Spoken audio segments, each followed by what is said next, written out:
यदि आपके बच्चों की शादी के लिए रिश्ता पक्का होने में बार बार बाधाएं आ रही हैं, आप अपनी तरफ से पूरा प्रयास कर रहे हो लेकिन सफलता नहीं मिल पा रही है, जिसके चलते आप परेशान हो गए हैं, तो ये वीडियो आपके लिए है। 4 मई 2025 इस दिन एक दुर्लभ योग बन रहा है। इस दिन रवि पुष्य योग है और साथ में सर्वार्थ सिद्धि योग का भी निर्माण हो रहा है। तो ऐसे दुर्लभ योग में आपके द्वारा किया गया एक छोटा सा उपाय आपके बच्चों की शादी में आ रही बड़े से बड़ी अड़चन को तत्काल दूर करके जल्द से जल्द शादी होने का एक प्रबल योग बना सकता है। ये उपाय यदि बच्चे खुद करना चाहें तो खुद भी कर सकते हैं, लेकिन मुझे पता है आजकल के जो बच्चे होते हैं उनके पास उपाय करने के लिए समय नहीं होता है। तो ऐसी सिचुएशन में बच्चों की माँ या फिर बच्चों के पिता ये उपाय कर सकते हैं, चाहे लड़का हो या लड़की हो। जिसकी भी शादी में देरी हो रही है उसकी जल्दी शादी होने के लिए माता पिता ये उपाय कर सकते हैं। कई बार सिचुएशन क्या होती है, आपके जो बच्चे हैं उनकी शादी के लिए रिश्ते तो बहुत आते हैं, बातें भी बहुत सारी चलती हैं, लेकिन सफलता तक नहीं पहुंच पाती हैं, बीच में ही ब्रेक हो जाती हैं और कई बार तो सारी बातें फाइनल होने के बाद बिल्कुल एंड में जाकर बिगड़ जाती हैं। देखने वाले आएंगे, देखकर चले जाएंगे, लेकिन किसी भी प्रकार का पॉजिटिव रिप्लाई सामने से आपको मिल नहीं पाएगा। आप इंतजार करते रहोगे, आपको ऐसा लगेगा कि अब की बार तो रिश्ता फाइनल हो जाएगा, लेकिन आप देखोगे बात बिगड़ जाएगी। कुछ ऐसे रिश्ते आएंगे जो आपके लेवल के नहीं हैं, आपको पसंद नहीं है, तो आप अपनी तरफ से मना करते रहोगे। और कोई ऐसा रिश्ता जो आपके लेवल का है, आपको पसंद भी है, आपके बच्चे भी वहां करना चाहते हैं, वो रिश्ता सामने से पक्का नहीं हो पाएगा। तो ऐसी सिचुएशन में बच्चों की उम्र लगातार निकलती जाएगी, जबकि आपके बच्चे दिखने में सुंदर हो सकते हैं, अच्छी खासी उनकी जॉब हो सकती है या फिर अपना खुद का काम हो सकता है, भगवान की कृपा से आपका बैकग्राउंड भी काफी अच्छा हो सकता है। इतना कुछ होने के बावजूद भी बच्चों की शादी के लिए रिश्ता पक्का होने में बार बार अड़चनें बनी रहती हैं। ऐसा क्यों होता है? जन्म कुंडली का सप्तम भाव या फिर सप्तम भाव का स्वामी यदि अलगाववादी ग्रहों के प्रभाव में आ जाए तो फिर इस प्रकार की सिचुएशन बन जाती है। तो प्रिय दर्शकों, ऐसी सिचुएशन में हमारे शास्त्रकारों ने बहुत सारे उपाय बताए हैं, तो उन्हीं उपायों में से एक उपाय आपको बताने वाला हूं, आप इसको अच्छे से समझ लीजिए। उपाय बताऊं इससे पहले आपसे निवेदन करना चाहूंगा, यदि आप चैनल पर नए हैं और अभी तक आपने इस चैनल को सब्सक्राइब नहीं कर रखा है तो मुझसे लगातार जुड़े रहने के लिए चैनल को सब्सक्राइब जरूर कर लीजिएगा और बेल आइकन को भी प्रेस करके रखिएगा, ताकि हमारी आने वाली इसी प्रकार की नई वीडियो का नोटिफिकेशन आपको मिल जाए और वो वीडियो आप आसानी से देख पाएं। तो प्रिय दर्शकों, अब आप उपाय सुन लीजिए, इसको ध्यान से सुन लीजिए। 4 मई 2025 इस दिन ये उपाय आपने सुबह के समय करना है। सुबह आपने जल्दी उठना है, स्नान आदि से निवृत्त होकर के साफ सुथरे धुले हुए वस्त्र आपने पहन लेने हैं। आपके घर का जो पूजा मंदिर है वहां पर आपने एक घी का दीपक लगा लेना है और गणपति जी महाराज से आपने प्रार्थना करनी है।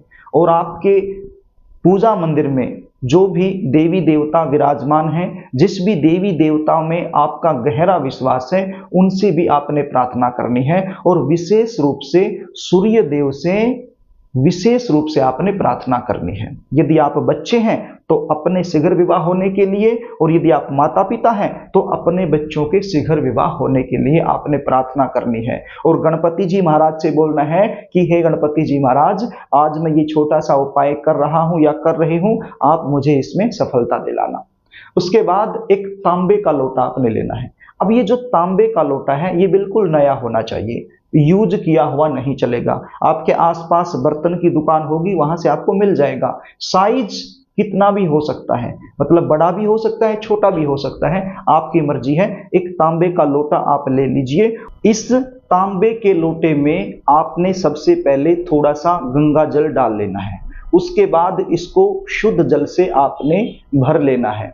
और इसके अंदर लाल रंग के 2 फूल आपने डाल लेने हैं और सूर्य देव को अर्घ के रूप में दे देना है, यानी सूर्य देव को ये जल आपने दे देना है। अब यदि आप माता पिता हो तो अपने बच्चे का नाम बोलना है, अपने बच्चे का गोत्र बोलना है और उनकी जल्दी शादी होने की कामना करते हुए ये जल आपने सूर्य देव को अर्पित कर देना है। और यदि आप बच्चे खुद हैं तो अपना नाम बोलना है, अपना गोत्र बोलना है और अपनी जल्दी शादी होने की कामना करते हुए ये जल सूर्य देव को अर्पित कर देना है। उसके बाद इस लोटे के अंदर आपने गेहूं भरने हैं। जितने भी गेहूं इसके अंदर आ जाएं उतने गेहूं आप इसके अंदर डाल लीजिए और एक हल्दी की गांठ आपके पास होनी चाहिए, बिल्कुल साफ सुथरी हल्दी की गांठ। तो उस हल्दी की गांठ पर आपने लिखना है शुभ विवाह। क्या लिखना है? शुभ विवाह। ये आपने लिखना है। किसकी सहायता से लिखोगे? रेड कलर के स्केच पेन की सहायता से, यानी लाल रंग का जो स्केच पेन होता है उसकी सहायता से आपने लिखना है। स्केच पेन आप समझ रहे होंगे, बच्चे जिसके साथ रंगोली वगैरह बनाते हैं, तो उसकी सहायता से आपने लिखना है शुभ विवाह।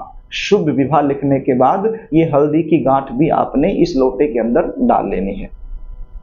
एक चंदन की लकड़ी आती है, लगभग उंगली की साइज की आप ले लीजिए। लाल चंदन की लकड़ी कहाँ से मिलेगी? आपके आसपास कोई भी पंसारी की दुकान हो वहां से आपको मिल जाएगी, या फिर जहां से पूजा का सामान मिलता है वहां से भी आपको आसानी से मिल जाएगी। तो एक चंदन की लकड़ी भी आप ले लीजिए, लाल चंदन की लकड़ी होनी चाहिए। तो वो भी इस लोटे में यानी गेहूं के अंदर ही इसको डाल लीजिए और साथ में 11 रुपए इस लोटे के अंदर रख लीजिए। उसके बाद एक लाल रंग का रुमाल आप ले लीजिए, या फिर लाल रंग का रुमाल नहीं है तो रुमाल के साइज का लाल रंग का कपड़ा आप ले लीजिए और उस कपड़े की सहायता से इस लोटे के मुख को ढक दीजिए और कलावे की सहायता से इसको बांध दीजिए। इतना सा आपको समझ में आ गया। इसके बाद क्या करना है इसको भी ध्यान से सुन लीजिए। यदि आप माता पिता ये उपाय कर रहे हो अपने बच्चों के लिए, तो आपका जो बच्चा है, चाहे वो लड़का हो या लड़की, जिसके लिए भी आप ये उपाय कर रहे हो, तो उसके माथे से एक बार इस लोटे को टच करवा लीजिए, छुआ लीजिए। और यदि बच्चे घर में नहीं हैं तो ऐसी सिचुएशन में बच्चों का कोई भी फोटो घर में होगा तो उस फोटो से एक बार इसको टच करवा लीजिए। और यदि बच्चे खुद कर रहे हैं तो फिर टच करने की आवश्यकता है ही नहीं। तो इतना सब करने के बाद इस लोटे को लेकर आप किसी भी शिव मंदिर में चले जाइए। आपके आसपास कोई भी शिव मंदिर हो तो उस शिव मंदिर में आप चले जाइए और शिवलिंग के समीप जाकर बैठ जाइए और अपनी मनोकामना बोलते हुए, जैसे कि मैंने बताया, यदि आप माता पिता हैं तो अपने बच्चे का नाम, अपने बच्चे का गोत्र बोलते हुए उसकी जल्दी शादी होने की कामना करते हुए इस लोटे को शिवलिंग के पास रख दीजिए। और यदि आप बच्चे खुद हो तो अपना नाम, अपना गोत्र बोलते हुए अपनी शादी की कामना करते हुए इस लोटे को शिवलिंग के पास रख दीजिए और हाथ जोड़कर माँ गौरी से, शंकर भगवान से प्रार्थना कीजिए, सूर्य देव नारायण से प्रार्थना कीजिए शीघ्र विवाह होने के लिए। प्रिय दर्शकों, रवि पुष्य योग और इस दिन सर्वार्थ सिद्धि योग का बनना। एक चीज और आपको बता देता हूं, इस दिन चंद्रमा भी कर्क राशि में ही रहेंगे, अपनी शव राशि में रहेंगे। तो कुल मिलाकर के इतना अच्छा ये योग बन जाता है। इस अच्छे योग में ये छोटा सा उपाय चमत्कार करेगा। इस उपाय के प्रभाव से आपके बच्चों की शादी के लिए कोई न कोई अच्छा और मन चाहा रिश्ता जरूर आएगा। तो ये उपाय आपने इस प्रकार से करना है। प्रार्थना करने के बाद आप अपने घर को चले आइए, ये आप वहीं रख दीजिए, शिवलिंग के पास ही इस लोटे को रख दीजिए। बस ये छोटा सा उपाय आपने करना है। प्रिय दर्शकों, यदि आप जानना चाहते हैं कि आपके बच्चों की शादी क्यों नहीं हो रही है, आपके बच्चों की शादी कब होगी, कौन से महीने में होगी, कौन से साल में होगी, कैसे परिवार में होगी, कौन सी दिशा में होगी, शादी के बाद का जीवन कैसा रहने वाला है, जल्दी शादी होने के लिए जन्म कुंडली के अनुसार आपको क्या करना चाहिए, क्या नहीं करना चाहिए, यदि इस प्रकार की विशेष जानकारियां आप मुझसे लेना चाहते हैं तो स्क्रीन पर दिए गए व्हाट्सएप नंबर के जरिए आप मुझसे संपर्क कर सकते हो। अपने बच्चों की जन्म डिटेल लिखकर मेरे पास भेज सकते हो और साइंटिफिक तरीके से सटीक विश्लेषण करवाकर संपूर्ण जानकारी आप मुझसे प्राप्त कर सकते हो। जन्म कुंडली देखने की हमारी फीस होती है, वो फीस आपको पे करनी होती है, उसके बाद संपूर्ण जानकारी आपको दे दी जाती है। तो प्रिय दर्शकों, यदि कार्यक्रम आपको अच्छा लगे तो इस वीडियो को लाइक जरूर करना, इसको शेयर भी करना ताकि आप पुण्य के भागीदार बन जाएं और कमेंट बॉक्स में जय सूर्यदेव जरूर लिख देना ताकि आपका काम जल्दी बन जाए। और एक बार फिर आपसे निवेदन करना चाहूंगा, यदि आपने चैनल को सब्सक्राइब नहीं किया है तो मुझसे लगातार जुड़े रहने के लिए चैनल को सब्सक्राइब जरूर कर लेना। आज के लिए बस इतना ही, आगे फिर मिलेंगे, तब तक के लिए नमस्कार।